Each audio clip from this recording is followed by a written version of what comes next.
तर महायुती सरकारचा ऐतिहासिक शपथविधी सोहळा आज आझाद मैदानावर पार पडणार आहे आणि महाराष्ट्राचे मुख्यमंत्री म्हणून देवेंद्र फडणवीस तिसऱ्यांदा शपथ घेतील आणि या शपथविधी सोहळ्याला पंतप्रधान नरेंद्र मोदींसह 2 राज्यांचे राज्यपाल, केंद्रीय मंत्री, भाजपातील राज्यांचे मुख्यमंत्री उपस्थित राहतील। या सोहळ्यासाठी राज्यभरातील 400 साधू महंतांना देखील निमंत्रण देण्यात आले। शपथविधीच्या ठिकाणी आता लाडकी बहीण कक्ष देखील उभारण्यात आलेला आहे। या ठिकाणी 10,000 महिलांची बसण्याची व्यवस्था केली जाणार आहे। तर जवळपास 1.5 तासांचा हा शपथविधी सोहळा असेल आणि या शपथविधीच्या पार्श्वभूमीवर आझाद मैदानात कडेकोट अशी सुरक्षा व्यवस्था ठेवण्यात आली आहे। आपण अधिक माहिती घेऊया। आमचे प्रतिनिधी गणेश कवडे आपल्या सोबत आहेत। गणेश, आता 3 तास फक्त शपथविधी सोहळ्याला उरलेले आहेत।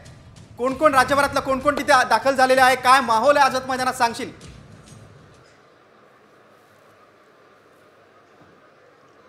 नक्कीच ज्या पद्धतीने आहे शपथविधीला अवघे काही वेळ राहिलेला आणि त्या अगोदरची ही दृश्य आपण दाखवू शकतो की मोठ्या प्रमाणात जे तयारी आहे ती केलेली पाहायला मिळते। जे पुढच्या लाईनीतले जे सोपे दिसत असतील तर ते सोपे आहेत, ते सगळे वरिष्ठ जे बाहेरचे मंडळी येतील, उद्योगपती येतील त्यांच्यासाठी खरं तर सोपे लावलेले।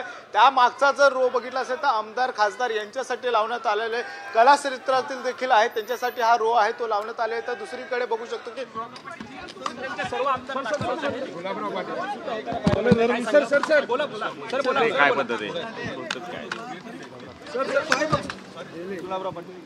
गुलाबराव पाटील माध्यमांशी काही बोलले नाहीत। आपण बघतोय चेहऱ्यावर आहे ते लावलेले पाहायला मिळतात, मोठ्या उत्साहामध्ये आहेत ते सगळे कार्यकर्ते पाहायला मिळतात। जय श्रीरामच्या घोषणा देखील आहेत या ठिकाणी देताना पाहायला मिळतं। भगवमय वातावरण सगळं जे आझाद मैदानावर पाहायला मिळते, कारण की देवेंद्र फडणवीस हे तिसऱ्यांदा आहे ते शपथविधी घेतात। मात्र काही वेळापूर्वीच आहे ते एकनाथ शिंदे शपथविधी घेतील हे स्पष्ट झालेलं आहे। मात्र एकनाथ शिंदे हे घेतील की नाही हा प्रश्न होता, त्याच्यामुळे कुठेतरी बाकीच्या मंत्र्यांचं आहे ते नाव आहे ते आजच्या यादीत नसणार आहे आणि त्यामुळे फक्त 3 जणच आहेत तेच आज शपथविधी घेताना पाहायला मिळणार आहे। मात्र बाकी कुठलेही आमदार आहेत तो शपथविधी घेताना पाहायला मिळणार नाही। मात्र ज्या पद्धतीने ही तयारी केली होती त्यावेळेस असं देखील सांगण्यात आलं होतं की एकंदरीत 20 ते 25 जण आहेत ते शपथविधी घेतील। मात्र एकनाथ शिंदे यांचं कुठेतरी मुख्यमंत्री पदाचे उपमुख्यमंत्री पदावर आहे ते निश्चित होत नव्हतं आणि त्यासाठी मनधरणी करण्यासाठी भाजप बरोबर शिंदे गटातले नेते देखील आहेत ते या ठिकाणी जाऊन त्यांची मनधरणी करत होते। त्यानंतर अखेर